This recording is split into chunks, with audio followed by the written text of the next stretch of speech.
You asked for it, we deliver. That is right. Today, we will break down 6 potential second-round selections for the 76ers at pick 35. There are some sleepers in this class, but who are they? We'll talk about all of it. Also, the Sixers are working out a former lottery pick. Does it make sense to actually sign him or not? And we have to talk about the ridiculousness, madness of the NBA Finals so far. So we'll get into it all. And we'll start it off there, but welcome in to Philly Take with RB. I know I missed last night's Finals Game 1 stream. I'm very sad about that because it was an unbelievable game, but we will be streaming the rest of the series. I was very much under the weather. You can probably still hear it in my voice a little bit, but feeling a lot better. And the grind continues, and the grind always has been for Tyrese Haliburton in these playoffs. I mean, here are all of the moments in one playoff run. He's done it in every round. Hit a game winner. This guy is on an absolute heater, something I've never seen before. It is insane. The Pacers played like crap all game long, and they come back, take the first lead with 0.3 left in the game after another Haliburton game winner, and he just does it again. I picked the Thunder in 5. I still think they're pretty dominant and are going to win the series. But if the Pacers were to take game 2, I mean, they might have it in the bag. The Pacers are feeling like a team of destiny right now. And if they win, I'd be very happy for them. Shout out to TJ McConnell and the rest of the guys. But man, Haliburton is unbelievable. This guy changes his voice. He changes his flow of the game. You don't know what to expect with this guy. Game 1 was the Pacers' 5th comeback from a deficit of 15 or more in the 2025 NBA playoffs, most by a team in a single postseason since 1998. I just can't believe what these guys are doing right now, and it continues. And for all the people that were whining and complaining about small market teams in the finals, well, guess what? They told you to shove it already. This is going to be a heck of a series. Tyrese Haliburton took advice from Joel Embiid and Jason Tatum before the NBA playoffs, and he turned into the most clutch postseason player ever. A lot of people were whining in the comments about this, but look, man, I'm just being honest. Sure, I might have been half joking here, but he did. He did. So maybe Joel Embiid had an effect on him. I don't know. So give me your thoughts on the Pacers down below. Do you think they're legit? Can they actually beat the Thunder in a 7-game series? Let's talk about one player who is working out for the 76ers. They are holding a 2-day vet minicamp. And there was a lot of chatter about this yesterday after Keith Pompey tweeted out that Dennis Smith Jr. is working out for the Sixers. Here are some of the other names, Malcolm Hill, Malik Williams, Armando Bacot, shout out to the UNC product, Javante Cook, even Judah Mintz from the Blue Coats. So some of these names you'll probably recognize, but they're holding a vet minicamp. Everybody was fixated on Dennis Smith Jr. Should the Sixers sign him? A lot of people are saying yes, but I'm on the other end of the spectrum. I'm saying heck no. There's absolutely no reason to sign Dennis Smith Jr. And I just find it funny. People want to sign DSJ. They want to draft VJ Edgecombe. They want to bring back Lonnie Walker. They want to bring back Jared Butler. So what do you want? 12 guards on this team? Is that what we want? I mean, look, I hope DSJ finds a way back into the NBA, but he didn't play in the league last year. The last time he did was for Brooklyn, who stunk.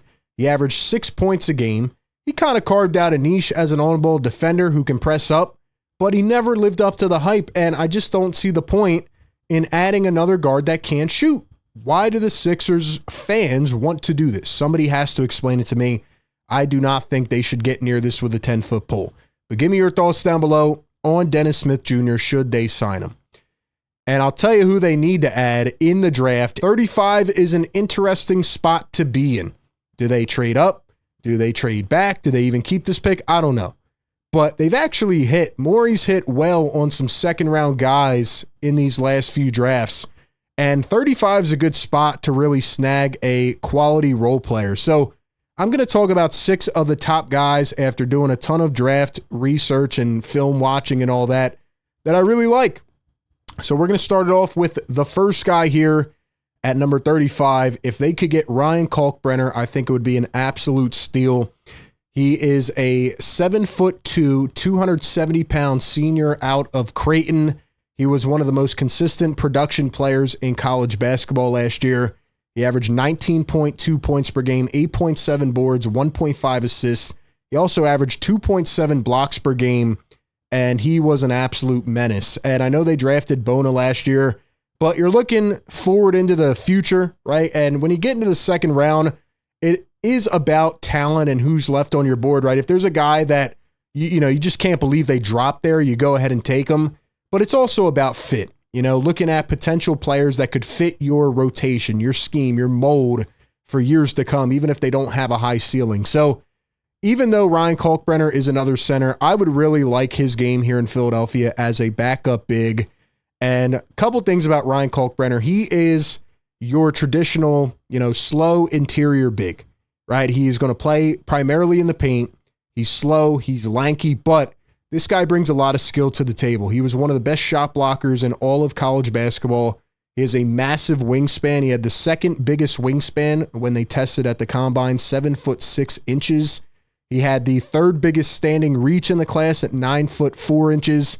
He was a third-team All-American player. And like I said, he's just going to dominate you in the paint. Whether that's in pick and roll as a roller, he is a consistent lob threat, throws down a lot of dunks, utilizes a lot of post moves, whether it's drop-offs, hook shots, putbacks. He is a reliable post threat and a finisher. He has soft touch around the rim, great hands, ball magnet, catches everything that comes his way. A lot of fundamentals, a lot of awareness on both sides of the ball. He sets screens well. High IQ player. He's a pretty good connective passer. He's not, going to make his money off of being a passing big man, but he's also not a liability, so he can hold his own. And the biggest part of his game translating to the NBA, just like every other big nowadays, is can he shoot? Can he knock down shots? His numbers may not suggest it, as he shot 68% from the free throw line last year, but he did shoot 34.4% from three, which is not terrible. He did improve over the course of his 5-year college career. And if he can develop a more stable jump shot, especially as just a standstill three-point shooter, and continues to develop that upside, I think he could be a really good rotation piece for anybody. Although he's not switchable really as a big man defender, his IQ makes up for it. And I think he'll be pretty good in drop coverage at the next level. So I really like Ryan Kalkbrenner as a second-round selection. The next guy we'll talk about is also a big man, and we have referenced him a couple times before. That is Johni Broome. He was in the Final Four with Auburn, helped lead them to that run. He was one of the most consistent producing big men in the entire collegiate basketball world this year. And to me, he is one of those guys that you find every year where they dominate the college world. Their production is there. You can see they have a lot of talent, but you don't know if they're going to let it translate to the NBA level. Like, he's this year's player where, like I said, they may win player of the year, but it's up in the air. Can he be that guy at the next level? 3 years at Auburn after transferring, and this year was by far his best, 18.6 points per game, 10.8 rebounds, and 2.9 assists, averaged 2.1 blocks per game. And I think that's where we can probably start with Johni Broome. He is an interior big man as well. He's a hard-nosed defender, great shot blocking presence, and he has incredible timing.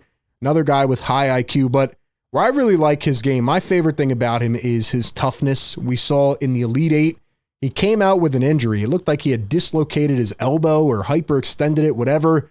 And you thought he was done. And 5 minutes later, he comes running out of the tunnel, comes back in. I think he had a big block, and then he makes a big-time three with pretty much one arm. So this guy's not going to give up. His toughness, effort, physicality are off the charts. He's a tone setter, talks a lot, great communicator, talks a lot of trash, and he hustles, man. So I really like Johni Broome. And on the offensive end, similar to Ryan Kalkbrenner, the question is, can his shot translate? Now, there's less data to show that he will. He had 5 seasons in college, and he never really shot the three ball well. So his ability to get it to a sustainable level is probably not there, and that's why I feel like he could fizzle out. All of the other things he does well really help his game. He's a solid interior finisher, great feel for the game around the rim. He's got a very light touch around the rim. He's got a nice floater, another guy with hook shots in the paint, but he's very capable as well of using that physicality, putting his shoulder down, driving through the defense. He's very comfortable scoring around the rim with either hand against length and contact. He's just a very good post player, and if he can develop that shot at the next level, I think he'll be a decent role player. Now, the next guy we're going to talk about is Drake Powell, a 6'6" wing out of UNC, a freshman. And I really like this guy's upside. I think he's a raw prospect, but he has a long way to go. And if he can get to the point where I think he can get, this guy could be an absolute steal at pick 35. This past season at UNC, although he wasn't nearly a primary option, he averaged 7.4 points per game, 3.4 rebounds, and 1.1 assists. He's got great size, strength, length, lateral quickness, athleticism. He's a pure athlete, explosive finisher at the rim, and he's also a really good spot-up shooter who can knock down shots as a catch-and-shoot guy. He's a connective passer, makes these really good skip passes, bounce passes. He finds the right man all the time. Pretty solid transition piece. And honestly, I think his MO could even be on the defensive side. Very versatile, can guard multiple positions, and he stays in front of his man all the time. High motor, high energy, and I think we're just scratching the surface of what this guy could be. He made 39.5% of his catch-and-shoot threes this past season at UNC. He's not really a primary playmaking option. He also needs to help his defensive production translate to more stats. He averaged less than 1 block and steal per game this past year, and I think he's a better defender than that shows. He needs to add a little more to his dribble arsenal and probably speed up his shot as well. But like I said, a work in progress. I think one day this guy could be really good at the NBA level. The fourth guy we're going to break down is Tyrese Proctor, a 6'6" guard out of Duke. He's a junior who's actually from Australia. And Tyrese Proctor, to me, could be one of the steals of this draft class. He was actually supposed to be a one and done. He declared for the draft in his freshman year, then he ended up returning to school. Here he is again 2 years later, and this guy was a beast in the March Madness tournament. As you can see, this year he averaged 12.4 points a game, 3 boards, and 2.2 assists. First 2 games, he knocks down 13 3-pointers in March Madness, which is more than any 2-game span for any player in Duke history. He finished at a total of 16 for 29, 55% in the March Madness tournament, and this guy is a great combo guard. I think he brings a lot to an offense. Probably projects more to be an off-ball guard to begin, but I do think his playmaking gives him the potential to be a lead guard one day. He's a solid initiator, facilitator, very smooth feel for the pick and roll. I think this guy's going to be a really good scorer at the NBA level once he gets his feet under him. He also contributes in other ways. He's an above-average cutter. He just always seems to make the right play. And also on the defensive side, he is a lot better than people give him credit for. Long arm defender, IQ both on and off the ball defending. And he plays with a lot of heart, effort, energy, and his defensive production leads to a lot of buckets down the other end. So I really like his game. I think people are sleeping on him. Even his March Madness production, I think, should warrant him as a first-round pick. The fifth guy we'll take a look at is Adou Thiero, Arkansas forward. He's a junior, 6'8", 220 pounds, transferred after 2 years at Kentucky. This past year, he averaged 15.1 points per game, 5.8 boards, and 1.9 assists. This guy strikes me as a player that has all the gifts, all the measurables, all the traits, all the skills, but he doesn't necessarily know how to play basketball yet.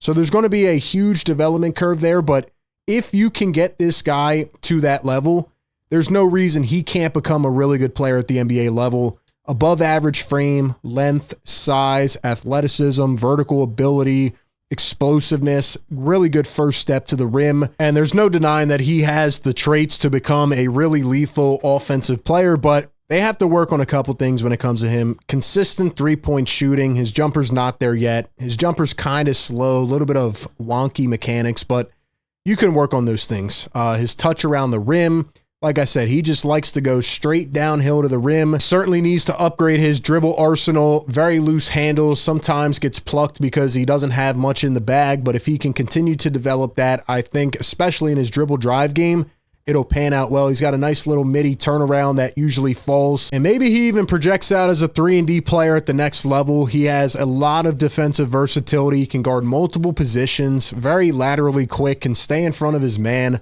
And he does create a lot of plays on the defensive end that lead to easy buckets on the other end. He goes full speed 100% of the time, very competitive, and I just think he needs to work a little bit on knowing when to bite. He takes a lot of gambles on the defensive end. And last but not least, we will take a look at Chaz Lanier, 6'4" senior, 199 pounds. He actually played 4 years at North Florida before transferring over to Tennessee. And this guy is just a overall knockdown shooter. He's a shot maker, a lot of creativity both on and off the ball. Very good at relocating, launching off a movement, finding his spots on the floor. To me, he would be like another Seth Curry in this offense, right? Maybe that fits the system around Joel Embiid, whether it's dribble handoffs, flare screens, whatever it is. Chaz Lanier is going to be a guy that comes around, very twitchy scorer, and just a guy that's going to knock it down from deep. Very quick release, good shot mechanics, and I think his game can certainly translate to the next level. He has the ability to hit tough contested threes from deep range as well. Like I said, I really think his shooting will translate, and shooting is a big thing at the next level. Everybody, including the Sixers, is looking to improve in that area. But the question is, can his lack of size and physicality allow him to get there? He's probably an undersized 2-guard right now. He's pretty much just a spot-up shooter at this point. Doesn't really have a pick-and-roll game. Isn't a primary shot creator. And on the other end, he's not really a ball stopper. I think he's serviceable on the defensive end. But like I said, him being undersized, you may have to hide him at some points in the defense. So that is where we are at. The Sixers slated to have 2 picks, could add 2 really good players in this draft. The question is, who do they take? And should they sign Dennis Smith Jr.? Give me all your thoughts down below in the comments section. Appreciate everybody for tapping in. Be sure to like, comment, and subscribe. And as always, I will catch you on the next one. Peace.